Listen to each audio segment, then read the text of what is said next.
meninas, como é que vocês estão? Espero que todos bem, né? Eu tô morrendo de saudade de vocês, não vou mentir. Tá produzindo semanalmente os conteúdos das nossas aulas sem poder ver a carinha de vocês, tá sendo muito difícil. E acredito que para vocês também, porque não tá tendo esse contato assim com o professor para poder tirar as dúvidas que angustiam vocês. Sei que os conteúdos estão chegando, a maioria está acompanhando, mas ainda fica aquela ponta de dúvida, né? Principalmente porque a linguagem do livro didático nem sempre é a mesma que a gente utiliza em sala de aula. Não é a mesma que você compreende com a facilidade que compreende quando a tia aqui explica. Pois bem, pensando nisso, semanalmente agora eu vou estar postando os vídeos explicando os conteúdos que a gente vai estar trabalhando durante a semana, tá ok? Hoje, especificamente, a gente vai trabalhar produção textual. Vou falar de uma forma bastante genérica, tá? Porque não tem como a gente gravar vídeos tão longos. Hoje eu vou falar sobre dissertação argumentativa, tá? Vamos lá. Lembrando, primeiramente, que vocês dominam os textos falados e escritos.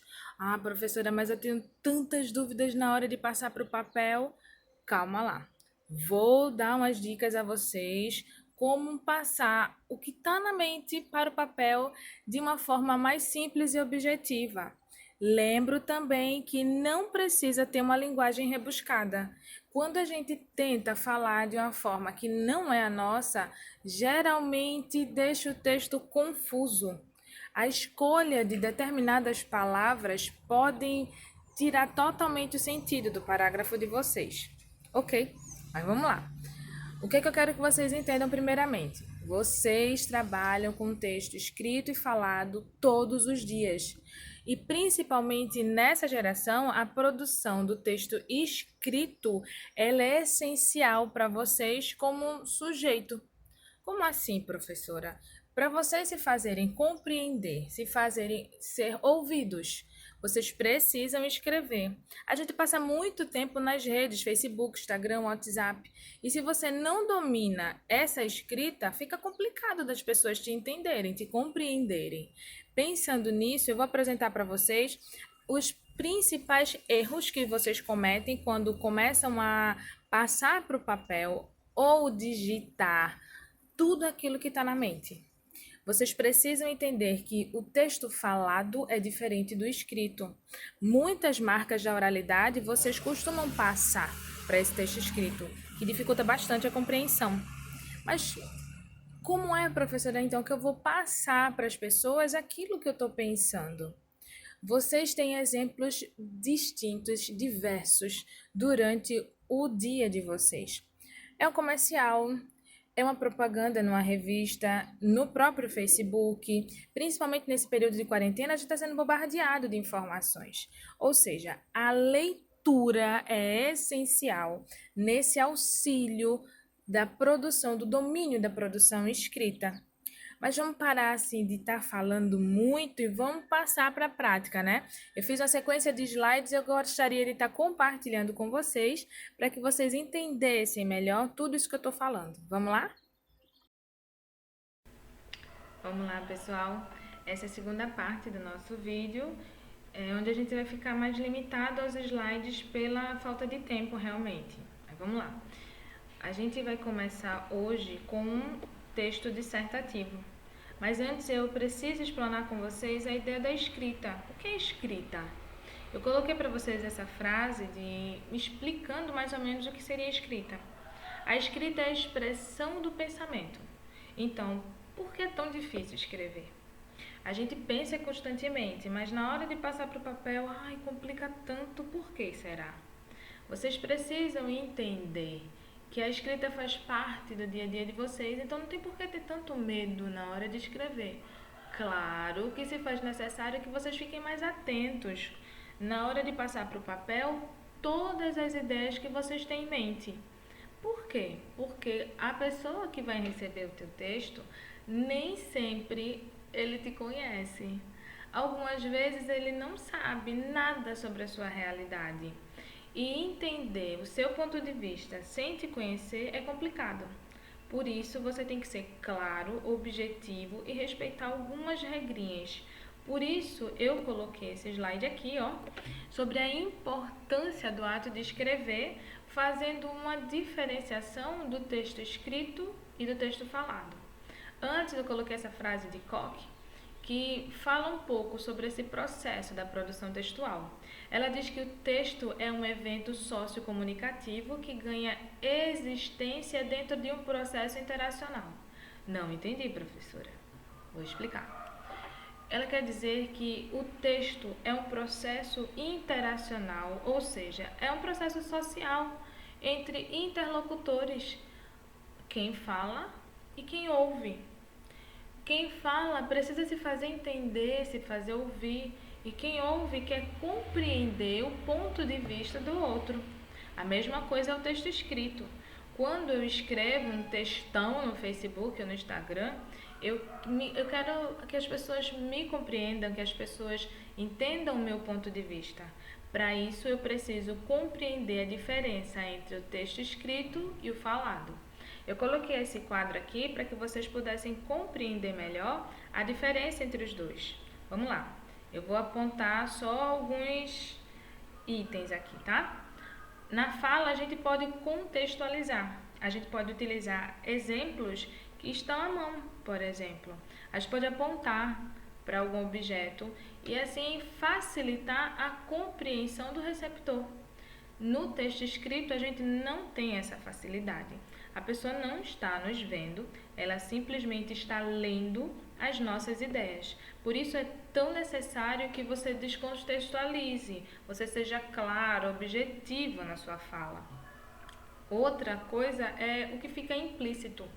Na fala eu posso ser irônica, eu posso utilizar ferramentas da linguagem que na escrita vai ficar um pouco complicado, né? Agir com ironia na escrita e o receptor compreender o que eu quero dizer. Por isso é importante que fique tudo muito às claras, muito explícito. Outro ponto é a redundância. Quando eu estou falando e estou assim sempre dando ênfase a um determinado ponto do meu discurso, é claro a minha intenção de dar importância. A redundância na fala, ela geralmente é utilizada para dar importância a um determinado ponto, a um determinado assunto. Já na escrita, a redundância torna o texto complicado. Não dá para a gente estar repetindo constantemente a mesma palavra, a mesma ideia, porque o texto vai ficar cansativo e confuso. Pensando nisso, eu coloquei aqui, ó, os principais problemas que eu encontro nos textos produzidos por vocês. Vamos discutir cada um? Lembrando que esses slides eu vou disponibilizar para vocês no Google Sala de Aula. Então, todas as dúvidas que vocês tiverem, vocês podem voltar para o slide e tirar a dúvida de vocês na hora de produzir o texto. Beberes, vocês vão produzir um textinho básico para mim. Mas vamos lá. Os principais problemas, quais são? As marcas da oralidade ao texto escrito. Vou dar um exemplo. Tá ligado, véi? Meu irmão. Porra! Por incrível que pareça, esse tipo de marca da oralidade se faz presente na maioria dos textos.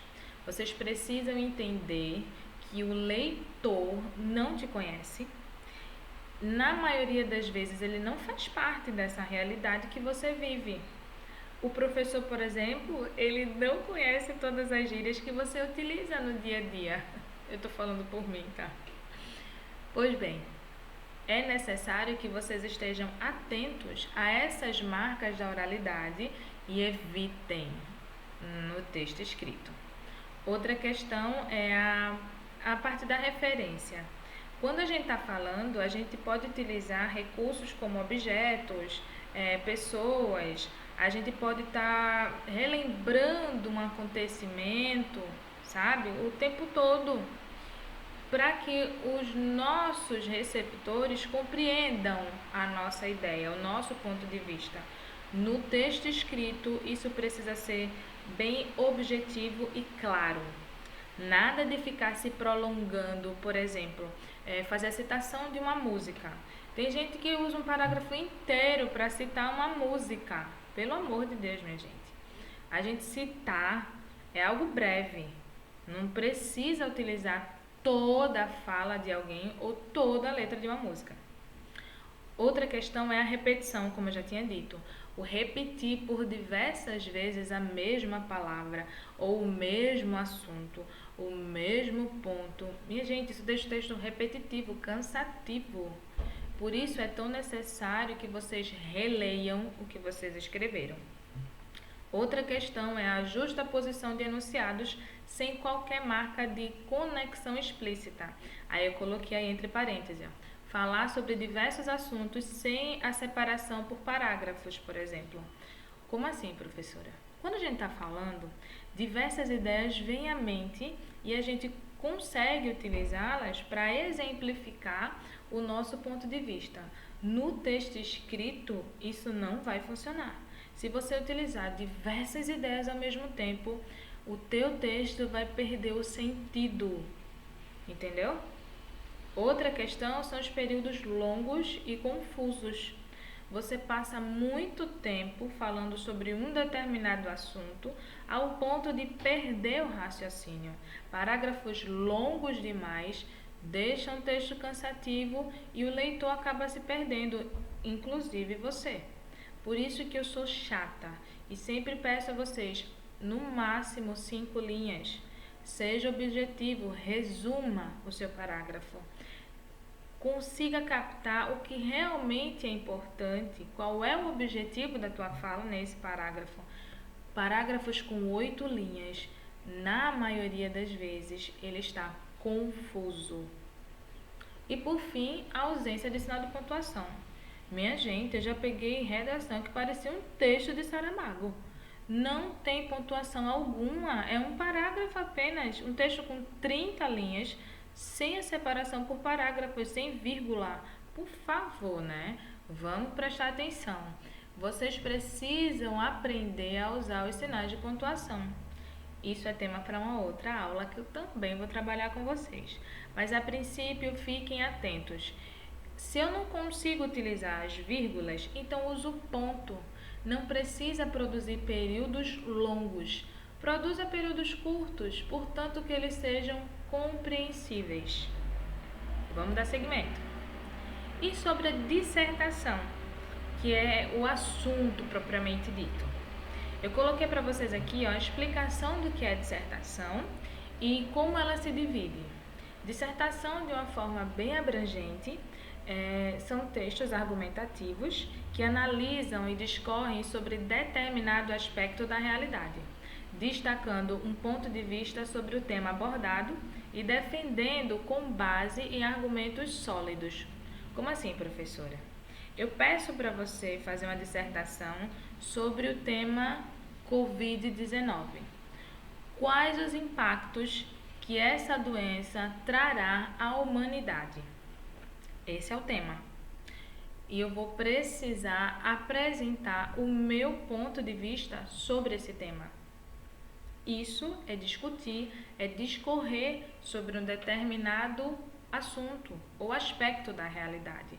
É você apresentar o seu ponto de vista sobre um determinado tema. E como é a estrutura da dissertação? Ela é dividida em introdução, desenvolvimento e conclusão. Vamos explanar cada um? A introdução é também chamada de tese. Nesse momento, o mais importante é expor a ideia central sobre o tema, de maneira clara, tá? É importante lembrar que a introdução é a parte mais importante do texto de vocês e por isso ela deve conter as informações logo de cara. Como assim, professora? Todas as ideias que vocês irão explanar nos parágrafos de desenvolvimento, elas precisam ser apresentadas na introdução. Não quer dizer que você vai utilizar a introdução para explicar todo o texto, não. O parágrafo de introdução, um parágrafo, ele é utilizado para você apresentar as suas ideias, o seu ponto de vista sobre um determinado assunto. o conselho que eu dou a vocês, antes de vocês produzirem um texto, vocês vão ter os textos base, que a gente vai falar sobre eles depois. Então, vocês leiam esses textos, se vocês não tiverem domínio sobre o assunto que estão escrevendo, e deles vocês retirem 3 pontos de vista seus, para que vocês possam argumentar durante a dissertação. Esses 3 pontos de vista, pode ser a favor ou contra, vocês vão apresentá-los na introdução, vão citá-los. E nos parágrafos de desenvolvimento, aí vocês vão poder explanar cada ideia. Como eu tinha dito, o parágrafo de introdução, um parágrafo, ele precisa ser claro, objetivo e conter a sua tese, ou seja, o seu ponto de vista sobre o assunto. Eu aconselho que o parágrafo de introdução tenha até 5 linhas, no máximo 6. E os parágrafos de desenvolvimento? Parágrafos, mais de um. Por quê? Porque nos parágrafos de desenvolvimento, cada um serve para que você explique cada ideia que você apresentou no parágrafo de introdução. Olha o que foi que eu coloquei. O desenvolvimento também é chamado de antitese ou antítese. Nessa parte do texto é que se desenvolve a argumentação por meio de opiniões, dados, levantamentos, estatísticas, fatos e exemplos sobre o tema, a fim de que a sua tese, ou seja, a ideia central, seja defendida com propriedade. Os parágrafos de desenvolvimento podem ter de 4 a 6 linhas também. Mais do que isso vai ficar cansativo e confuso, principalmente para vocês que estão no início aí das produções textuais. Lembrando que cada parágrafo de desenvolvimento é um ponto de vista a ser defendido, é uma ideia defendida. Então, nada de estar colocando uma ideia dentro da outra ou estendendo um parágrafo de desenvolvimento a outro. Não. Lembre-se dos pontos, dos erros principais que vocês cometem, que eu citei anteriormente. Nada de estar prolongando as ideias de um parágrafo para outro. E por fim, a gente tem a conclusão. Essa a maioria se embanana. Vocês acham que o simples fato de começar o parágrafo de conclusão com as palavras então, dessa forma, concluímos que já passa a ideia de finalidade, de conclusão de texto, quando não acontece. Muitas vezes, o penúltimo parágrafo, que ainda é um parágrafo de desenvolvimento, você já começa a concluir o texto e a conclusão acaba se tornando uma nova introdução, quando não é essa a proposta. Olha aí o que é conclusão. O próprio nome já supõe que é necessário concluir o texto. Em outras palavras, não deixamos um texto sem concluí-lo e por isso esse momento é chamado de nova tese, por ser o momento de fechamento das ideias e principalmente da inserção de uma nova ideia, ou seja, uma nova tese. Mas então, professor, eu não posso apresentar uma nova tese? O que você vai fazer aí é apresentar uma solução para todo o problema que foi discorrido no seu texto. Ou seja, essa nova tese, na verdade, é a solução, a resolução do problema que você foi relatando ao longo da sua dissertação. Olha as dicas que eu coloquei para vocês. Caso você não tenha domínio sobre o assunto, leia os textos motivadores, que serão apresentados junto ao tema. Busque o seu ponto de vista sobre esse tema. Mais uma vez eu digo a vocês, eu não domino o assunto da doença Covid. Eu não sei ao certo quais os impactos essa doença trará à humanidade, mas eu tenho textos motivadores que vão me nortear nesse assunto. Então você leia atentamente e escreve lá no cantinho da folha rascunho 3 pontos de vista que você desenvolveu ao ler esses textos motivadores. Esses 3 pontos de vista que você identificou, que você sinalizou, eles serão citados na introdução e defendidos parágrafo a parágrafo de desenvolvimento. Outra dica é, como eu já tinha dito a vocês, tentar retirar 3 justificativas dos textos motivadores para que você possa, de maneira clara e objetiva, defender a sua argumentação, o seu ponto de vista. Lembre-se, o leitor não te conhece, ele não está te vendo, mas ele precisa entender o que você quer dizer, o que você quer explanar sobre aquele assunto. Outra dica é, a introdução será uma apresentação dos seus argumentos. Por isso, use-a para apresentar as 3 justificativas que você escolheu. É citar, tá, gente? Não é desenvolver na justificativa todas as 3 ideias. Por favor, lembre-se que o parágrafo de introdução deve ter no máximo de 5 a 6 linhas. Os parágrafos de desenvolvimento servirá para que você possa explanar cada um dos 3 pontos de vista que você selecionou lá nos textos motivadores. Parágrafo de desenvolvimento, ele serve para que você explique cada ponto de vista que você defende. Mais uma vez eu repito, nada de estar prolongando um parágrafo de desenvolvimento dentro do outro. Limite-se. Por fim, a nossa belíssima conclusão.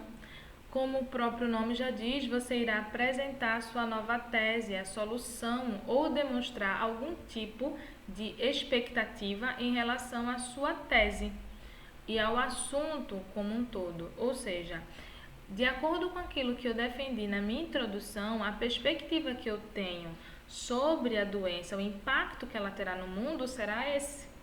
Ou eu vou apresentar uma solução para esse problema que eu fui explanando ao longo do texto. Bem, gente, eu espero que vocês tenham compreendido todas essas dicas que eu trouxe para vocês. Lembrando que eu vou estar disponibilizando os slides, vídeos, ficha, tudo no Google Sala de Aula. E estou criando também um perfil no Instagram separado do meu pessoal, para que vocês possam estar acessando para retirar as dúvidas, para mandar mensagens, para comentar também, tá? Beijo, fiquem com Deus e estudem, bebês!